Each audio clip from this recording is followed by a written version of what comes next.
Alhamdulillahi Rabbil Alamin. Wabihi nasta'inu ala umuri dunya waddin. Wa sallallahu wa sallam ala sayyidina wa habibina wa syafi'ina Muhammadin wa ala alihi wa sahbihi ajma'in. Wa la hawla wa la quwata illa billahil aliyyil azim. Amma ba'd, subhanaka la ilma lana illa ma 'allamtana innaka antal alimul hakim. Rabbi shrah li sadri wa yassir li amri wahlul 'uqdatam min lisani yafqahu qawli. Amin ya rabbal alamin. Alhamdulillah ala ni'matil Islam wa ala ni'matil iman wa ala ni'matil hayah.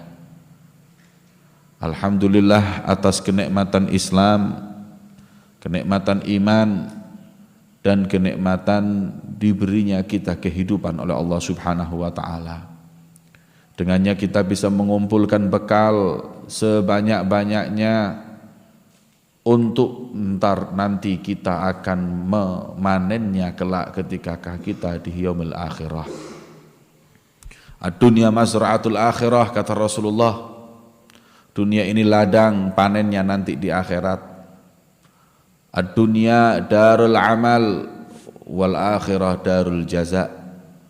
Dunia ini tempat kita beramal, akhirat adalah tempat kita mendapat balasan dari amalan kita. Amalannya baik, niscaya balasannya pun baik dari Allah.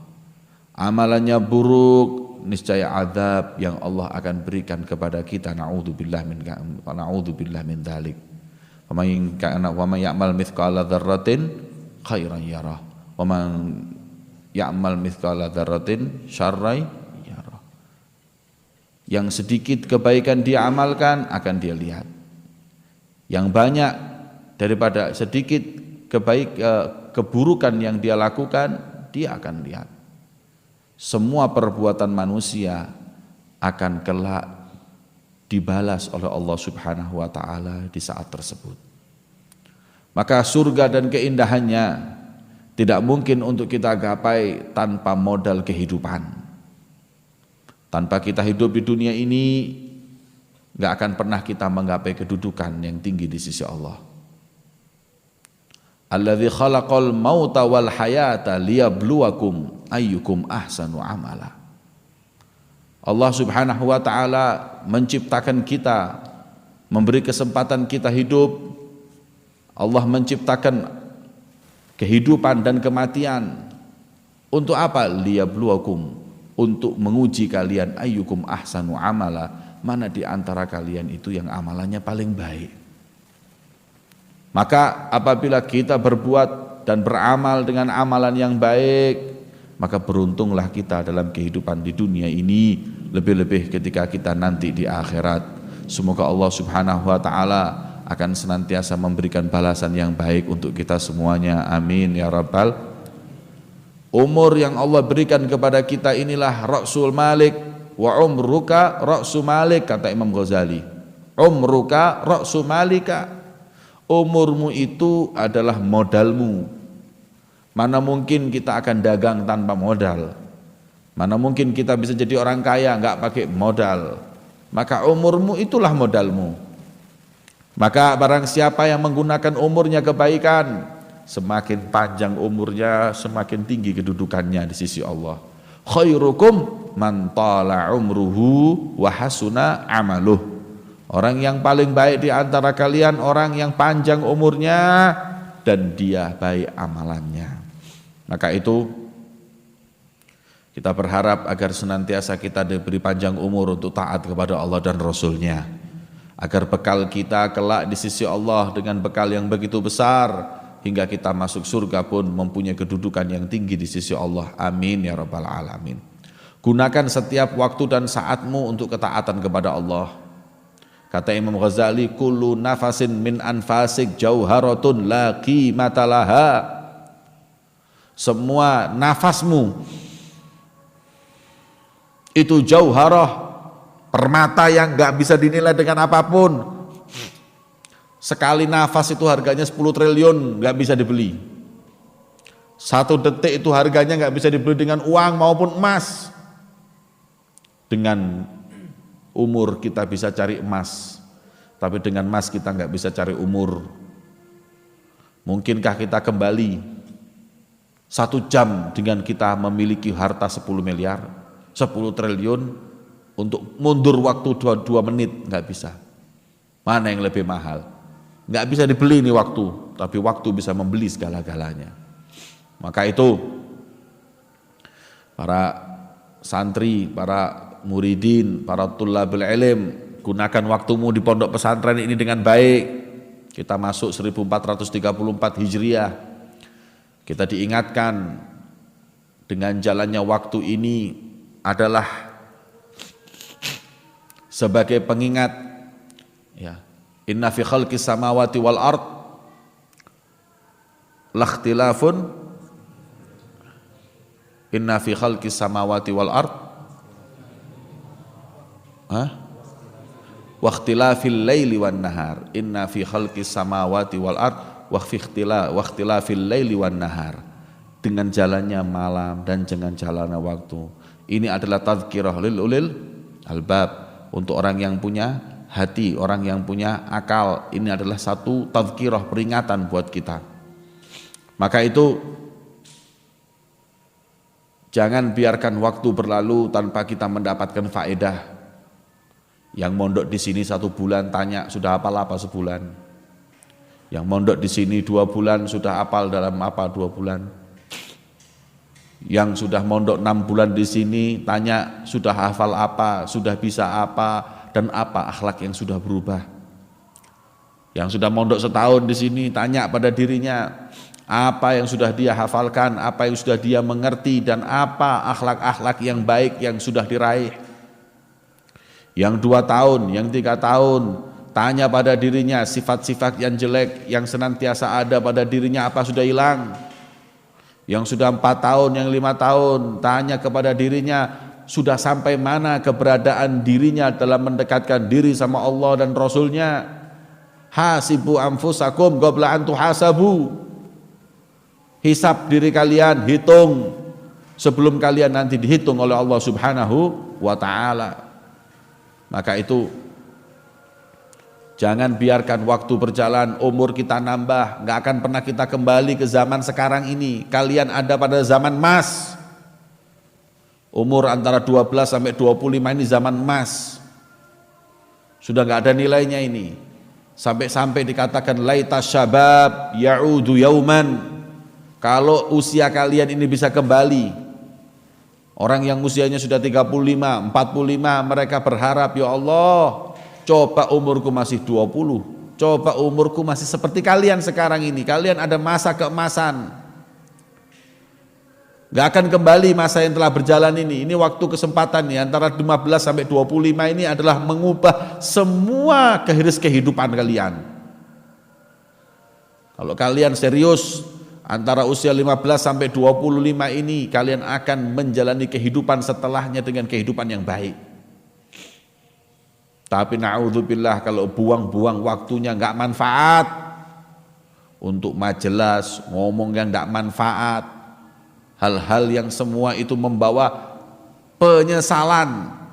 Nggak ada orang yang nggak serius di pondok terus nggak nyesel, itu nggak ada. Tanya orang-orang yang mondok, yang serius itu loh mesti nyesel. Yang keluar jadi ulama masih nyesel. Ya Allah, aku dulu waktu di pondok dulu 5 tahun, ini sudah jadi ustadz. Masih banyak waktu yang aku buang hanya untuk hal-hal yang gak manfaat. Itu sudah Masya Allah, padahal sudah hafal semuanya, masih nyesel. Wakif. Dan bagaimana kalau orang-orang yang membuang waktunya hingga dia gak mendapatkan apapun daripada ilmu yang manfaat. Maka itu, ini waktu ini sedikit. Waktu ini sedikit. Orang yang usianya sekarang ini 20 tahun, 15 tahun, ente tanya, inget enggak masa SD dulu? Inget. Lama apa baru? Baru kemarin. Yang mondok 2 tahun ditanya ente mondok sudah berapa tahun? 2 tahun. Kayak baru 2 hari yang lalu masuk. Waktu ini berjalan dan kita enggak terasa. Butuh kesabaran, sabar. Hingga berjalannya waktu dan kita mendapat manfaat yang besar. Para salaf mengatakan para alawiyin itu masa taklimnya antara 15 sampai 25, 10 tahun. Habaib kita orang itu nuntut ilmu 10 tahun. Antara umur 15 sampai 25 itu yang serius. Tapi kalau umur 7 tahun sudah mulai ngafal Quran dan semuanya, tapi bukan thalibul ilm masih. Tapi kalau sudah 15 tahun itu sudah thalibul ilm, sampai usia 25 itu thalibul ilm. Sudah 25 sampai 35 ini urusannya dakwah ilallah. Kalau sudah usia 25 dia sudah intinya dakwah, keluar sana dakwah sini, keluar dakwah ilallah, nyebar agama, ngasih hidayah orang, terus muter sampai usia 35. Setelah 35 sampai 45 dan seterusnya ta'abbud ilallah, uzlah, sudah perbanyak gelar sejadah, siap-siap Israel mau datang, siap-siap mau datang mati. Hakadha. Sekarang usia kalian ini antara berapa? 15 sampai 20. Ayo nuntut ilmu sampai usia 25. Setelah umur 25 sudah, sekarang waktunya untuk dakwah. Sudah dakwah toh, ilmunya bukan tidak nambah tapi tetap fokusnya dalam dakwah. Setelah itu baru ta'abbud, ya, memperdekat dirinya kepada Allah Subhanahu wa taala. Ini yang dilakukan 3 fase yang biasa dilakukan oleh para alawiyin. Maka itu ya, jangan kita itu nuntut ilmu 2-3 tahun wis blenger. Iya, wis cukup, wis mondok 4 tahun wis cukup, 4 tahun cukup. Syekh Fadl, Ba Fadl itu ya, atau Syekh Al-Ba Fadl, mufti di Tarim yang dulu itu nuntut ilmunya waktu beliau di Baghdad 45 tahun.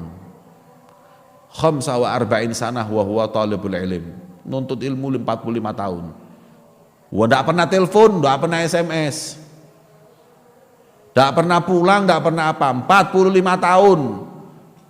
Hatta yadun ahluh wa ahluhu, sampai menyangka, saudara-saudaranya itu menyangka bahwa Syekh Ba Fadl itu sudah meninggal, mati Syekh Ba Fadl ini. Setelah itu baru kembali, dia berangkat usianya mungkin 15 tahun, umur 60 tahun batang. 60 tahun umurnya baru berangkat, baru datang. Dari mana? Thalabul ilm.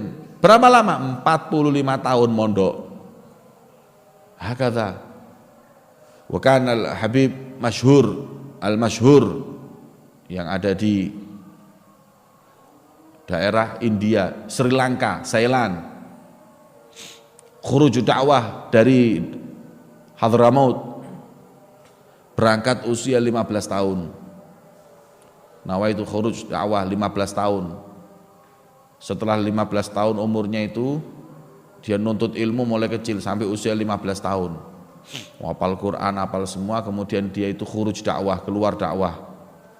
Keluar dakwah ke Sri Lanka, tinggal di Sri Lanka, khuruj dakwah, pas pulang ke Hadramaut usianya 115. Mi'ah sanah fi dakwah ilallah. 100 tahun dakwah, balik itu usianya 115 tahun. Persis 1 abad khuruj dakwah. Ya. Maknanya waktu itu berharga kalau untuk hal yang berharga. Tapi kalau orang-orang ini kerja di sana 15-30, anak pernah kerja di Australia 20 tahun, nisil faedah, dhayya'al umr. Cuma dapat duit itu aja. Ya, anak dulu pernah kerja di Belanda 30 tahun, itu orang bangga. Saya dulu pernah di Amerika 5 tahun, isfi dhayya'al umur. Anak dulu pernah di pondok nuntut ilmu selama 5 tahun, hadza yanfa'. Illa kalau mau dakwah, mau semuanya, kalau untuk amrud duniawiyah tahunan orang-orang itu kadang sedikit. Saya dulu kerja di Saudi 20 tahun, oh sedikit 20 tahun, 20 tahun sedikit. Kalau nuntut ilmu Masya Allah 5 tahun sudah kelihatan panjang. Maka itu ayo sabar nuntut ilmu, tahamal. Tidak ada yang namanya nuntut ilmu terus tidak tahammul, jauh dari orang tua, jauh daripada kehidupan yang bebas dan lain-lainnya, kemudian tidak akan melewati itu semua, dia mau berhasil, nggak mungkin. Tidak ada yang berhasil kecuali ba'da ma tahammal al-adha. Semua ini dijalani, alhamdulillah akhirnya dia pun mendapatkan apa yang dia dapatkan. Basentabih minal hawa, hati-hati dari hawa nafsu, hati-hati dari nafas, hati-hati daripada syaitan dan bisikannya, walasiyama ashab, ya, minal jinnati wan nas. Hati-hati kadang-kadang ini ada, jangan kumpul sama teman yang tidak kerasan. Kalau ada di pondok ini ada anak tidak kerasan, jangan dikumpuli, biarkan sendiri. Sebab anak tidak kerasan itu yu'dhi wa yu'di, nyakiti dan nular. Jadi tenono, wong lek gak kerasan sebabnya kumpul mbek wong gak kerasan. Ya, nyakiti dan nular. Lah terus gimana Ustadz? Kesian kalau dia tidak kerasan, tidak ada yang nemeni. Yang nemeni biar orang-orang khusus, biar anak-anak yang istiqomah atau anak-anak yang baik atau ustadznya itu. Kalau temen-temennya nemeni, tambah gak karu-karuan. Sudah pengalaman. Pondok itu pokoknya kalau kumpul sama anak tidak kerasan, tidak kerasan. Makanya anak yang tidak kerasan harus kumpul sama anak-anak yang kerasan, supaya hilang perasaan tersebut. Ini berjalan waktu. Ayo hasibu anfusakum. Ayo dilihat apa perkembangan akhlak kita, perkembangan ibadah kita, perkembangan ilmu kita yang insya Allah akan membawa manfaat untuk kita di dunia wal akhirah. Amin ya rabbal alamin. Wassallallahu ala sayyidina Muhammadin wa ala alihi wasallam. Walhamdulillahi rabbil alamin. Adzin.